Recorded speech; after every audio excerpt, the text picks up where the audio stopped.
to another episode of After Effects. As we truly know that you guys are here and we appreciate you, so I figured we just give you a little snippet of this. Keep running circles around these snail hoes. Yeah, glow. And my shit bumping up in the jail hoe. Yeah, glow. Stomp a little pussy hoe with some shell toes. Yeah, glow. Slapping rap bitches and making bail hoe. Yeah, glow. Two-tone Cartier match the nails hoe. Yeah, glow. No competition, these bitches stale hoe. Yeah, glow. Curving on curving, my shit is layers hoe. Yeah, glow. Say they get more. All right, man, that was too funny. But as I said, we are back and we are better than ever. And this episode that we are bringing to you today is one of my personal favorites. This is child abuse. And we're going to start with the first question, which I am going to let go to anybody. Sibling rivalry, starting with the parents. Who would like to take it? Well, sibling rivalry definitely starts with the parents because a lot of times sibling parents pick and choose what sibling they want to deal with. Um, it comes down into who they can most feel like they can depend on. Oh, well, this one to do this, but you're not capable of doing this, or this one is smarter than you. Um, Personally, like my parents personally didn't do sibling rivalry. Sibling rivalry didn't become a thing until after my mother kind of transitioned, and then it became everybody trying to like pit me and my sister against each other. Oh well, she looked like your mom. You look like your dad. Oh, she got this going on. But all these statements was like extra retarded because there's literally a decade age gap between me and my sister. So the differences didn't make sense. It's not like we were close in age where we were competing in school for academics or anything like that. We're a whole generation apart. So, but people found ways that they thought was going to be suitable to kind of try to pin us against each other. And it's sad because it really wasn't until we got grown that we really realized what the problem was. And although we're not as close as we really should be, we understand the assignment with each other, if that makes sense.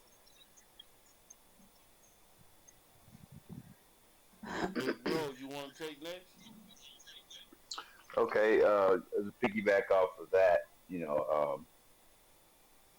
my sister and I are a decade apart, and like in my case, it had more so to do with gender and age than anything else, and why there was like sibling rivalry or favoritism. At least that's what was explained to me because I asked my mother about that a while back Wow. because I had expressed how much that bothered me because sibling rivalry itself triggers me, and Mm. I always wanted to get down to the root of it, like why is it so?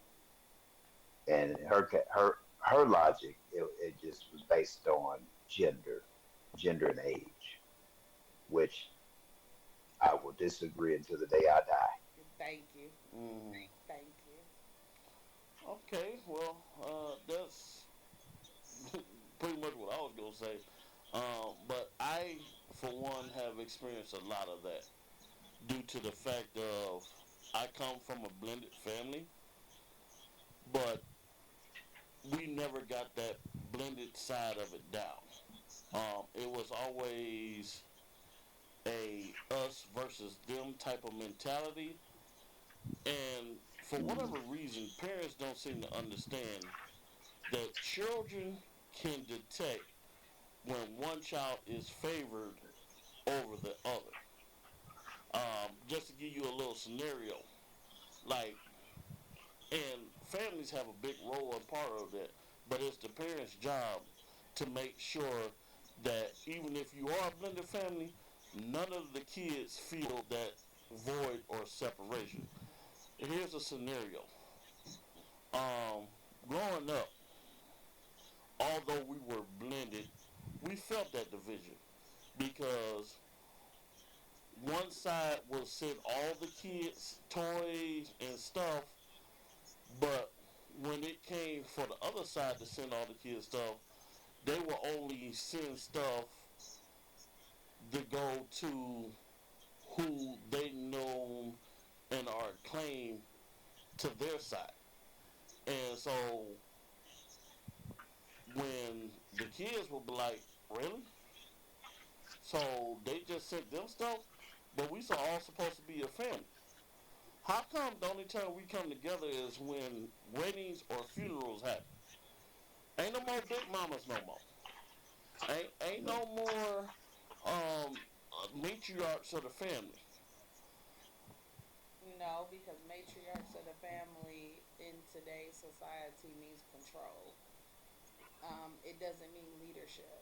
When I think of a matriarch, I'm thinking about someone who's literally trying to grow and instill and impart into their generations to come before they transition.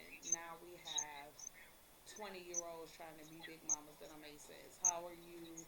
You know, the parenting is just not parenting anymore. It is we're going to make a decision on who we want to help with, who we want to help raise, who we want to feed, who we want to clothe, and we will allow any member of our family to struggle if you don't acquiesce to what I feel like you should be doing. Where the old school big mamas was, no, you bring them all to my house.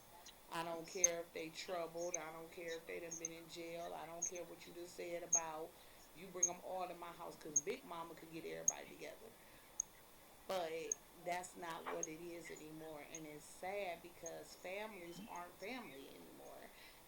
No. There's no loyalty anymore. There is no connections anymore. It's you dealing with the family you created. I'm gonna stay over here and deal with the family Yeah. I created. There is no such thing as unity in families anymore, and it's sad because you'll be the biggest one weeping and crying when something happens to that family Come member, on. but you wasn't there. You didn't make the time. You were too busy. Oh well, I don't have to. I'm gonna allow whoever to handle whatever responsibilities, and it's sad because when all else fails, family at the end of the day is what you got. Like I tell people, you can be married all day, but what people fail to realize is sometimes marriage don't work. And it be them same family members that you dog, them same ones that you put on the back burner, the same ones you ain't want nothing to do with, kids you ain't want nothing to do with, everything else. Now when stuff ain't working right in your life, now you want to pull back on your children, and then it's the narcissistic statement of, but I am such and such a title. And Woo. You know what? That takes me back to what our pastor said. Either it was either today or last Sunday when she said, "You gotta remember, you gotta get old too one day." mm-hmm, And them same kids that you're disrespecting and mistreating right now will be the same ones when you get old and you need somebody to take you to the bathroom and you need somebody to give you your medicine and food. Remember, they gotta be the ones to take care of you. So when you get old and they tossing you around and they don't really care, they just throwing you in the bed and throwing your food at you, remember what you did. You gotta remember all that stuff.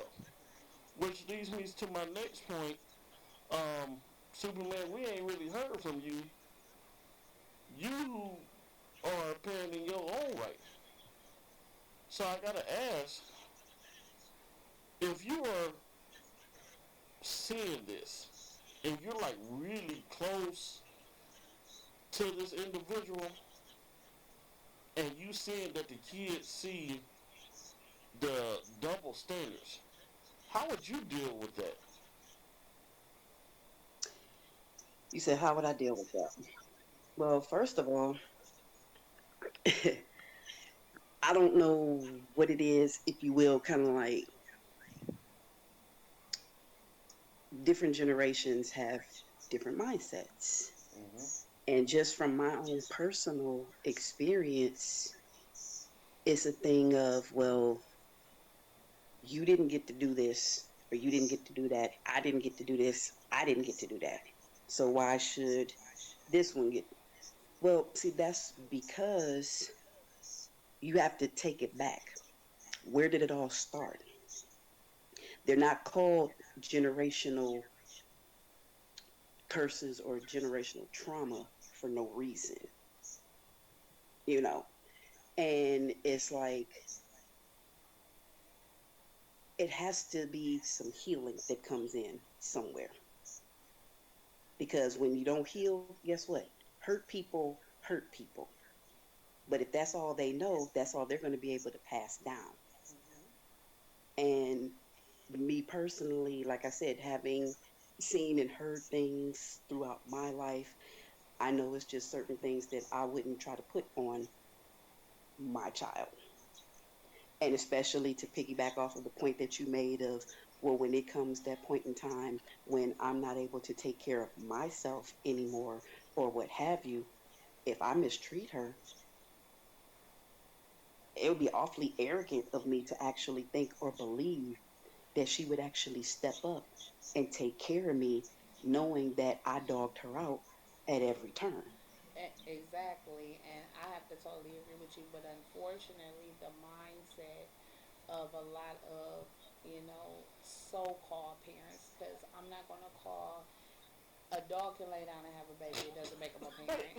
So I'm not gonna call every individual just because you have kids don't make you a parent. But I digress. Mm-hmm. Um, the bottom line is it's that sick and twisted mindset that says because I had you, Mm. I Say it can't. with me. The word is entitlement. Exactly, because I had you, Yep. because I risked my life, because I didn't have to make the decision to keep you. I could have gotten rid of you, and I chose to keep you, and I chose to spend my money on you and raise you and give you the bare necessities. It is your obligation to do these things for me because I risked my life for you. And Let me unfortunately, make let me make this And point right there. that's that perfect example of gaslighting. Yes. yes, Let me piggyback off of that point right there. So it's my obligation to see to it that you're taking care of, well, first and foremost, your obligation to me, dare I say, aka the bare minimum, was to keep you out of jail and to keep CPS from stepping in and placing me in foster care. So what are we talking about here? Can I What, we ask a want real gold quick? medals and stars for doing what you're supposed to do? Can I ask a quick question? So it's my fault that you didn't use protection or a plan B, and you wind up because you thought it was a good idea to get in the back of my Jeep and play some R. Kelly bump and grind, and then next thing you know, here I come 9 months later, big old head and everything crying, and you figured the best thing to do was blame me because you opened up your legs and wanted to go down? but that's the thing, Mm, though. Yep. Kids are pretty blamed. much. Kids are blamed for that. And as retarded as it is, how do you blame your child for you making adult decisions? I will never Preach. understand that. But that is Allow me. It's a Well, little something that's, I could answer that question. Well, okay. you go ahead and answer that question. we might be on the same we might be on the same wavelength here, but it's a little something called emotional immaturity. Mhm. Okay.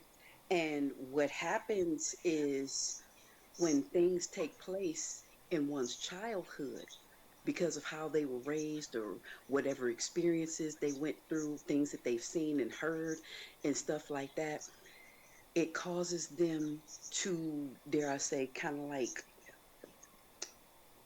regress into themselves. So they grow up with this thing of kind of like, well, We ain't got time for tears. I'm gonna give you something to cry about. You know, that whole generational trauma and all that other stuff or whatever. So they actually believe that, well, if I don't cry, if I don't complain, if I don't show any signs of weakness, then I'm doing the right thing, which Mm. actually is stunting them mentally. I have never So the, understood that concept of I'm gonna whoop you because of something you did, and then I'm gonna stand over you in a form of intimidation. I'm gonna stand over you and tell you now stop crying. What the heck sense does that make? What did I it doesn't. what did It, I it whoop makes you It zero doesn't, sense for? whatsoever. but it was something like what was just stated. It's something that's been passed down from generation to generation. Because, and I say that because now I discovered when I was a child and things that I was told, I was heard, that had to been something that happened to her. So it's Mm. like it's a deflection, more or less. Exactly. Wow. Exactly. I got a question. Gonna lead us into this other segment that I was just really sitting here and listening to you guys about. How does child abuse from a child continue to keep going as that child reaches adulthood? I Well, personally first, think it's a two-point thing.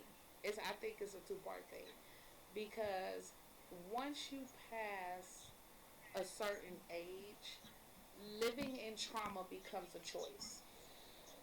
Because at some point you have to recognize that this is not right. Even the littlest of kids can recognize when something isn't right.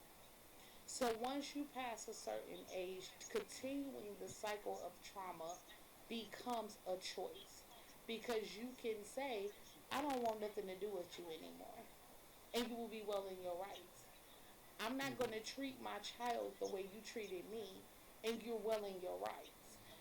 At some point, it becomes a choice to heal your hurt, to seek the help that you need, and to not perpetuate a cycle. The problem is when you quote unquote don't know better, you don't do better. But then when you know better, you should do better. Because you could look at a situation and say it's not right. That's like standing inside of a gas station and you see somebody come in. You see them rob the gas station and run out the door. So you just gonna say, oh, well, that don't have nothing to do with me because I wasn't held at gunpoint? That's the same thing you're doing with a child. You're saying, I'm going to keep allowing this to happen throughout all of my generations because that don't have nothing to do with me. This is how I was raised, so it is what it is. And you're going to feel the exact same pain and the exact same wrath. But when do we make a decision to want better? Mm. Because healing should start before you have children. Let me say that. I mean that might be my personal opinion. I may offend some of our fans with this, but healing should begin before you have children. And I only say that because it's a difficult process already to be a parent. But when you add being a parent with trauma, with hurt, with confusion, with abuse, when you add that with it, then you're in the middle of a battle. So some days you're doing right as a parent and you're raising them the exact way that you feel like you should be raising them. But then there are some days because you haven't healed, that because your child did something that resembles something that you've seen back in your day, you respond to the situation the way your parents respond to it too. And Mm. then when they become older, then you're stuck apologizing for stuff that you didn't get control of before you had. okay, but to touch on that, if you will, what happens is, as far as healing is concerned, you have a lot of people that are in denial about there even being a problem in the first place. So you can't heal what isn't clearly stated or put out there. Because when we talk about toxic behavior, when we talk about narcissistic behavior, first of all, that's a mindset that 9 times out of 10, this is something that was seen or that was learned many, many, many years ago. Mm-hmm. And it's become as common as breathing. So if this person in their mind doesn't feel that there's a problem, well, I don't know what you're talking about. I don't need to go to therapy. There's nothing wrong with me. But I'm Mm. quite sure that if you scratched beneath the surface, you'd find differently. But that's just it. A lot of people don't want to scratch beneath the surface because it's a good chance that whatever it was that they endured was too painful, and they feel ashamed, they feel guilt. Somehow, possibly, it was their fault. They may have even been told by those around them that were older and was supposed to know better, this Mm. is your No fault. trust. Yeah. You know, Trust. so Trust. yeah. Wow. So what you do is you end up creating this reality of sorts, where in this reality you don't make mistakes, you Mm. don't do anything wrong, you don't need to apologize because you're perfect.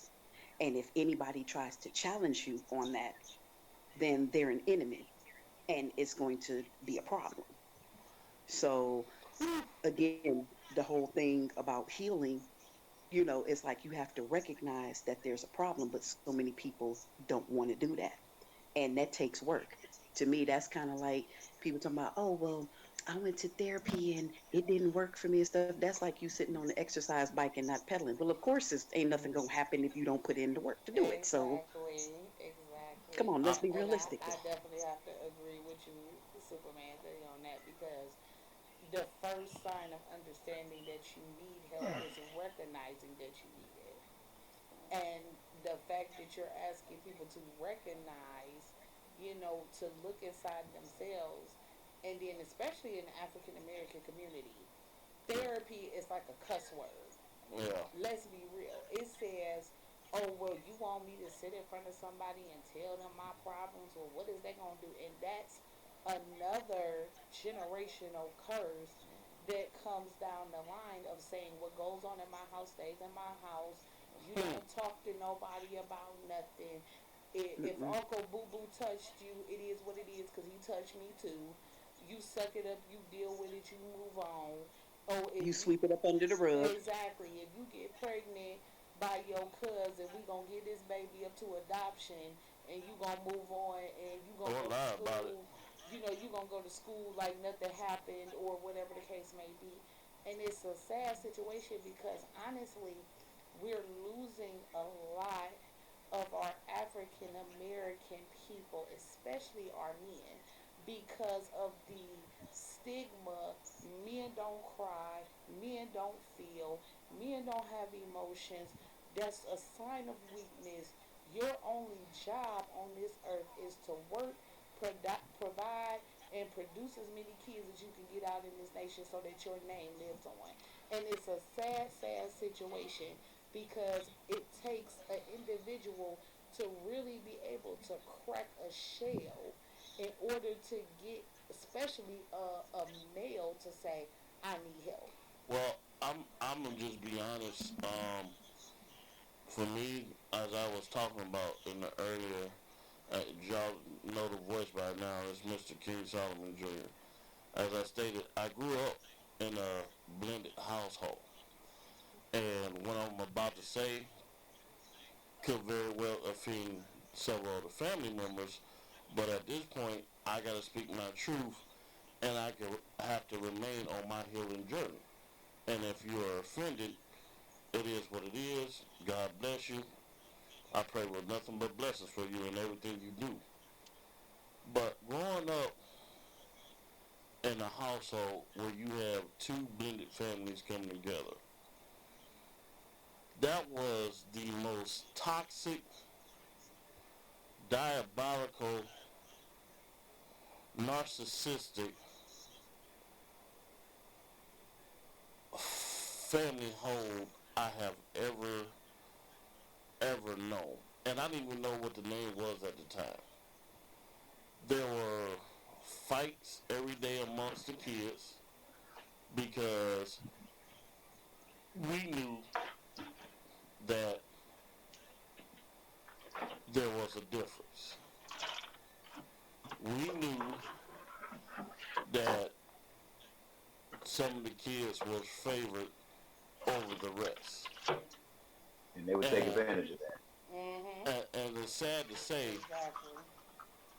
we're the oldest one of us is 40.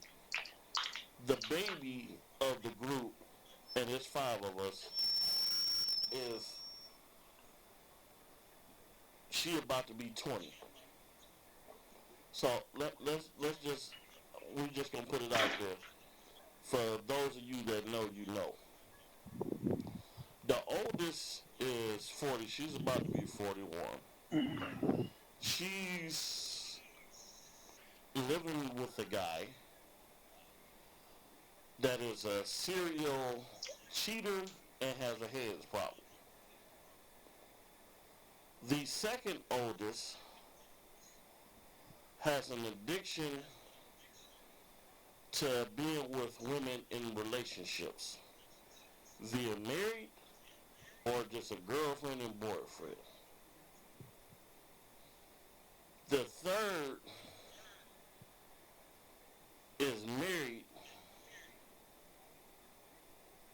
but struggles with identity crises from time to time because of the mental abuse that household had portrayed on him. Case in point, there have been co-workers that have came up to my wife and have told her some of the things that have been experienced by me and the trauma that I receive in my job, and has stressed to her to get him far away from his family as possible. Am I lying? There have been friends that have walked away because of the toxic, narcissistic way of the turmoil that was bestowed upon children. Let's not forget the last two. One of which is a truck driver who hasn't been home in over a year and rather sleeps in his truck than to come home. And the baby of the bunch is anemic, stays stressed, and has all kind of issues. 5 kids under the same household raising 5 kids damaged mentally, some physical, all 5 emotional, but yet the folks and the proprietors of that house feel that they've done the best that they could. So that leads Can we into strike this that? segment Can we here. strike that comment from the record like forever? Cause my gosh, they did the best that they could. Well, your best was crap. So, And I think Well, I finally, whatever helps them sleep at night. but that's the problem because basically, based on that thought process, no accountability is being taken. They haven't done anything wrong. They have nothing to apologize for, you know, and all this waiting now, all this awaiting them now is the next victims. Oh yeah. oh, And that'll be what they listen. That jumps into a whole nother topic of I have made it known. Mine won't be around it. but here's the It crazy, ain't happening. here's the craziest thing. So finally, I finally grew up in the past few months, thanks to Cat Williams and my big brother over there. I finally grew up, and I say, hey, Listen, I am no longer going to tolerate the disrespect or the humiliation that you guys put on me. And because I said that, this is what has transpired. And I forget the old stuff. I'm talking about within the last 24 hours. My baby brother, the one I was just telling you about, Mr. I don't want to come home, living out of his 18-wheeler truck, I called him to check on how he was doing. He tells me, what's going on between you and Mom? I say, what are you talking about? He says, Mom says, because me and Mrs. Sutton coming up on our 5-year wedding renewal, she said that you didn't want to give her an invitation. I didn't. He says, why not? Because her husband, and look how I'm referring to it. Yes, he helped raise me, but I'm not referring to him as dad. Because in order to be a dad, that means we would have to have a relationship, and we would have never had to have a problem. But I'm going to go back to some of the stories preview about mental health, because I talked about that. Mm-hmm. He told me out of his own mouth, and I quote, we're not coming. Now, for those of you that do not know the story and the relationship that me and my parents have, listen to Marriage Vows Part 1, 2, and 3, where we go into very detail about what has transpired. He says, well, I get that, but why did he say that? I said, I don't know, and I really don't care. Because once you tell me you're not coming, I ain't got nothing to do with it no more. Pretty much. He goes off on this tangent, because I thought it was funny. He said, you laughing now, but cry later. I said, don't you know, I don't cry. And here's my problem, which poses this question right here. Okay, so, Mom, if I do something you don't like, and you don't like the way I'm handling stuff, how you gonna go tell somebody younger than me that I'm being ultra disrespectful towards you? Oh no, the better question is, where did I learn it from? If you feel Say that again.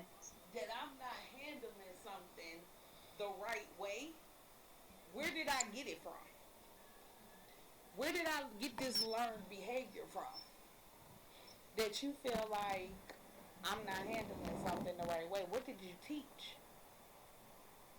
Did you teach? They know what it is. They just don't want to acknowledge it. Mm-hmm. Pretty much. That's self-explanatory. Mm-hmm. Mm-hmm. It means admitting that you could have possibly dropped the ball. Now, why would I do that? Now, this ain't Why the would first I time. actually admit? Why would I actually admit any wrongdoing on my part? Oh yeah, I'm Don't sorry. you know that I don't make mistakes? Don't you know that I'm never wrong? Don't you know that I don't apologize? That's the whole mind frame right there. And I'm going to adhere to that till the day I transition. So if you don't get with my program and just give me blind obedience and just follow along blindly behind what it is I say and do, then we're going to always be at an impasse. And I'm going to make your life a living hell. That is, unless you cut off all contact and I can't get through to you any kind of way. And even if I can't directly get through to you, it's people that are still connected to me, possibly connected to you, and I'm going to send the message out through them. Here's the craziest part. You keep telling me you done the best you could, but within the past, this is just April. 4 months. Mhm. My baby brother and the other brother that is 2 days older than me, he tells me that I need to come check on the parents and I need to do more for them. The last time I checked, Mom, you've had 3 surgeries. I haven't missed one. I'm the only one of the kids that's taking care of all y'all stuff and can drop everything at the drop of a dime, no matter what time it is, come running and do stuff for you. But yet you gonna run and tell one brother that I'm not checking on you and talk about how I'm mistreating y'all, and you keep telling the other brother that's a truck driver. Here's the problem, and this is where I say child abuse carries over into adulthood, because now you're posing this sibling rivalry situation.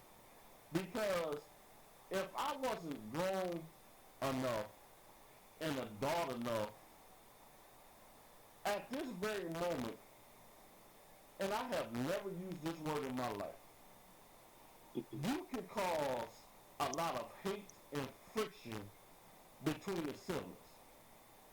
Blend it or not, we still grew up in the same home. But what you have done, you have helped with what your counterpart has been doing for your whole entire marriage. And you got mad at me when I told you 2 years ago that we was never a family, we never came together, and it was a blood and crib household, and every day we was fighting. I'd like to know, if I'm such a bad son, where's the oldest daughter when you need to go to the hospital? Where is both of the boys when you have to go wash clothes? My child and me and my wife are the only 3 that take care of both of y'all. Not to mention my daughter's boyfriend helps take care of y'all. But you keep saying that I'm done. Which leads me to this question. If the child is so bad, why you keep telling people that they're the best child out of all the kids that you got?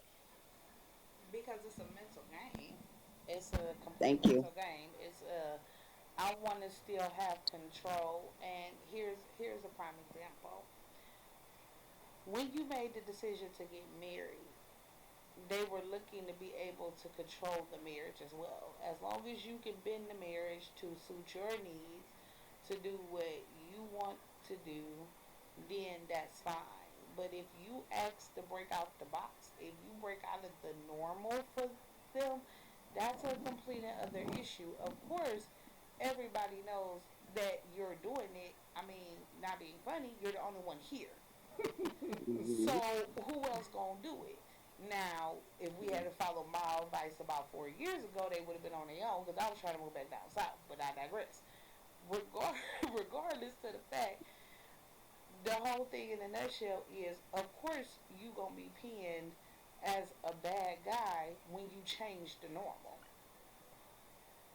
You're not doing what it is that I want you or need you to be doing. So therefore, it's a problem. Hmm. You're a problem because I'm quite sure if those that could really have their way about it, oh baby, all of y'all would be living under the same roof. Mm-mm. Yep. Not happening. But And that's the same thing I said.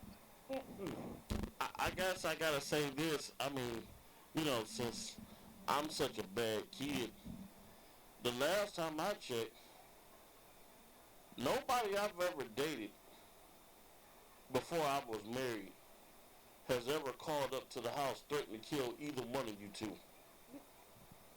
Mm. 5 years straight in a row. That's something wrong with that shit. But Oh, anyway, oh what? wow. Nobody I have ever dated has ever called up to the house and said that you were worthless. No. Nobody I have ever dated. Mama has called up and disrespected you over the phone?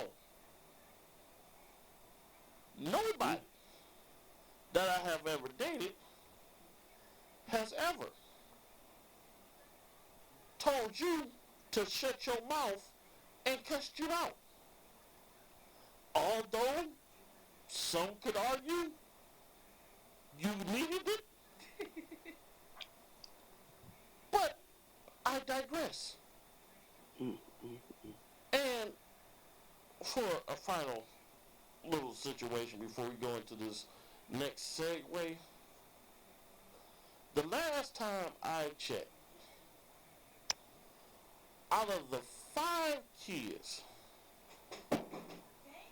which one of the 5 kids was the only one of the 5 kids that every payday gave up their whole entire check? And you know, just to kind of crack a joke, that'd be the special ed kid, because ain't no way. Don't start. Ain't no way. I'm just trying to figure out. Because the last time I checked, your granddaughter takes care of you and her daddy takes care of you while you put them down and call them all kind of H's and B's. But that's one of them situations like, okay, if that's how you feel, I'm going to let you see what life is without me in it. See if you could call on this person and that person to do what I do. I like to play little experiments and stuff like that. It's be fun. I do. And I got a question for the panel. And this is really funny. Why do narcissists refuse to take accountability, one, and then they got this stalking thing that they got going on? Stalking provides control. Yeah.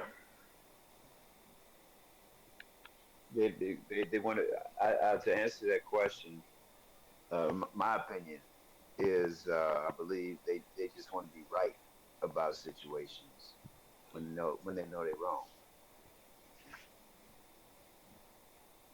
The bottom line is they want to have absolute power and control all the time. They want to be right all the time. There are no mistakes as far as they're concerned, or any mistakes that are made, it's on you. It's never on them. The fact that you came from them means that they owned you until one of you transitions over. And the very thought or idea of you living your life separate, away from them, you having your own identity, you having your own personality other than what they tell you you're supposed to be or what you're supposed to do, that's unacceptable. That's pretty much what it boils down to. So once that takes place, and depending on how high of a level it gets, that's where we move into that whole area of going no contact, because there's never going to be common ground. Or if there is, it's only going to be short-lived, because they're very good actors. I mean, We're when did we talking start treating Academy kids Award like they winning. dogs? Huh? When did we start treating kids like they dogs? Because that's basically what that is. I want to have Been going down the line even before you came into the world. Right. I'm going to have control over... No, I don't go roof. I speak English. Right. And I could have sworn the object or the goal of having a child is to raise them to go out on their own to become productive members of society. That's the point.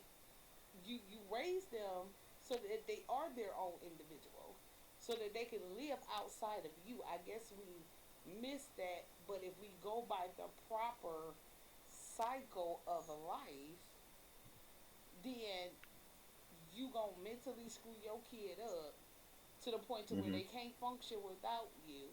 And then God forbid something happens to and and, you. and, and it goes back to what was said. That's that sense of control. Hmm. That's all it is control. Yeah, but how you gonna control me from the grave? I'm just saying, how you? Unless Oh, that you'd person be lives rent free in surprised. the head, I mean, unless you gonna unless start that hurting me in my descendant sleep. lives. Yeah. Hmm. You'd be Oh, surprised. But it's all about what it's about is as far as narcissists or toxic people are concerned, it's all about codependency. Yeah. It's all about creating this whole situation of you can't function without me, and I wouldn't have it any other way. You wouldn't And be nothing if it weren't for me. now, I don't know if this happened to you guys, but then at that under the same token, they'll complain about um, you being dependent on But don't you know that's all game? wow. them. The Now whole I thing do.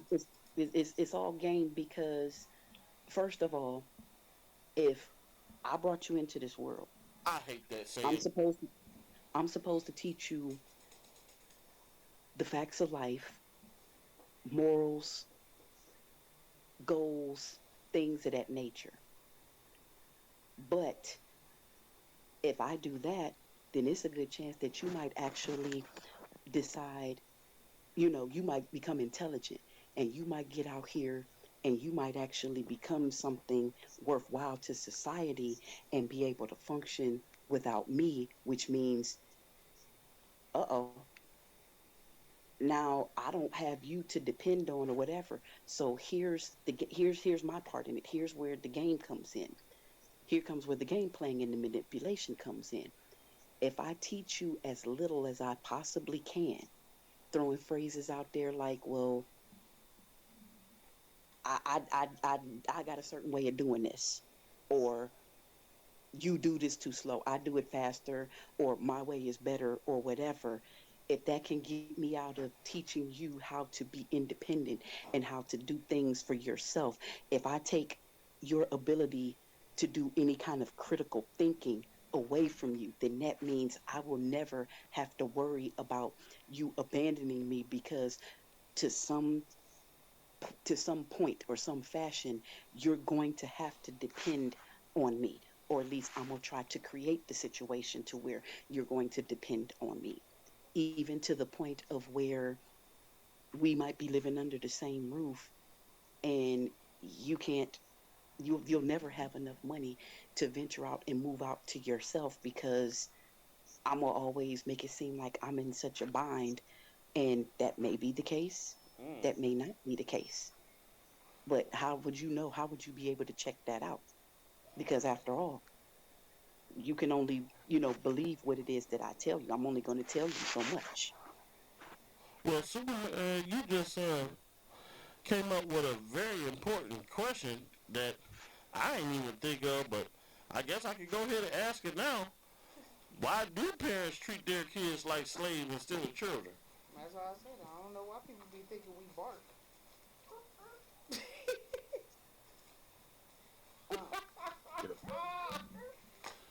I wish Here I you could go. see In her a face right nutshell, now because she's bald but laughing. let me say this. In a nutshell, That's how they treat who us. else is going to put up with that foolishness from you? Try that with somebody up there in the street and see if they don't knock your lights out. Oh, but no, we the So, children, That is so we true. supposed to so defend the the fact only that they ones that doing that will crap. possibly put up with that or what have you are those that actually come from you, unless they get to a point of where they get tired of that and they do put their foot down and say, okay, enough is enough. I'm not doing that anymore, whatever the case may be. Mm. So You know think what I about it. was told? You can't tell somebody out there in the street what to do. Yeah. I was just told because I said something to the fact of that, but try not to fall out laughing. Um, I won't promise anything, but okay. I was told that age entitles you to disrespect anyone under your age. Who told you that? I still find that funny. Who told because you I that? stated that I was no longer going to allow certain individuals to disrespect and humiliate me. Well, you know they're a certain age, so and they're gonna be that way till they die. So basically, just deal with it. I deal with it And already. once again, to me, right there, that's that whole giving that a pass, because that's another phrase that I that just really grinds my gears. Oh well, that's your mom, and you know how she is. And okay, so why are you excusing this behavior? You know it's wrong, No but yet, accountability. thank you. You know, so because of a number behind your name, that What? gives you the right to talk to me and treat me any old kind of way, and you actually believe that eventually I'm not going to reach my breaking point, and I'm not going to give you the what for and how. Man, what? I stand on that. I don't care how old you are. You disrespect me, Do you y'all gonna really find a. truly know what the phrase respect your elders actually encompasses? Well, it requires the actual elder that deserves respect. But continue. Basically, what I read in a nutshell, when an older person tells you to respect your elders, basically what they're telling you is do whatever I say, or I can disrespect you, I can treat you any old kind of way, and you have to put up with it because I'm the elder and you're the youngling. Or you hear I've But been your let's age let's and you ain't let's never been mine. but let's break that down, shall we? Come on. Because they say with age comes wisdom. Right? It's supposed to. Right. Okay. So typically back in the day, the elders were the ones that had all the answers. But with this new wave of technology, becoming more and more improved with each passing day, you have babies that can't even stand up straight without falling over, Mm-hmm. Mm. that can get a hold of these tablets and iPhones and iPads and stuff and program this stuff, and you as the elder have to go to these babies Mm-hmm. to learn how to do this stuff. Mm-hmm. So I ask you, who actually deserves the respect in that situation? You Yeah. don't even know how to turn it on. And again, I go back because when she said it, it hit me. So I gotta ask this question, bro. How how do one that is either done dealt with or currently dealing with mental abuse free themselves,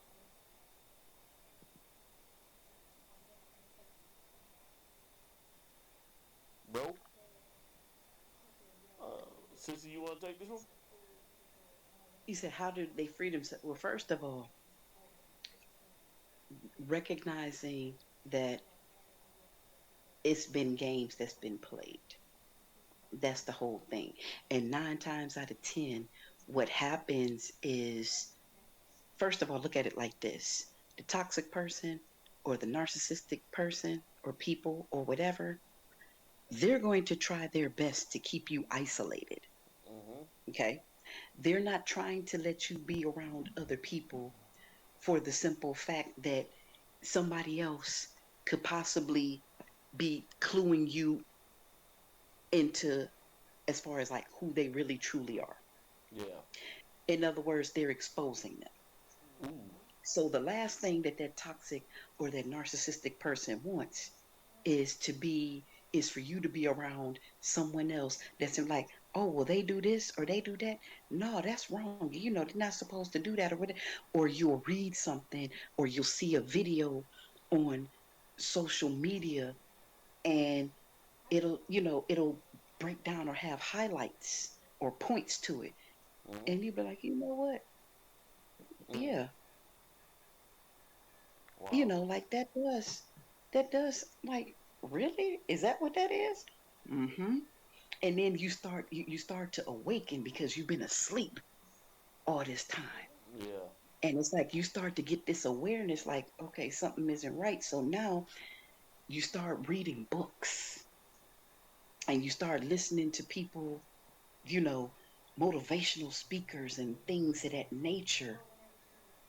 And it's like you start turning your stuff and trust and believe you me, those toxic and narcissistic, oh, they don't like that. They don't want you to be aware. Absolutely not. Well, Mhm. So ah, this has been oh, rewarding and Very. enlightening. Once again, I thank you guys for being a part of such a splendid show It's today. been my pleasure. Um, bro, if you have any last words about how does one get away from mental abuse, you want to go ahead and share them? I, and I say the best way to get rid of mental abuse, number one, is to heal, to forgive, and to move on.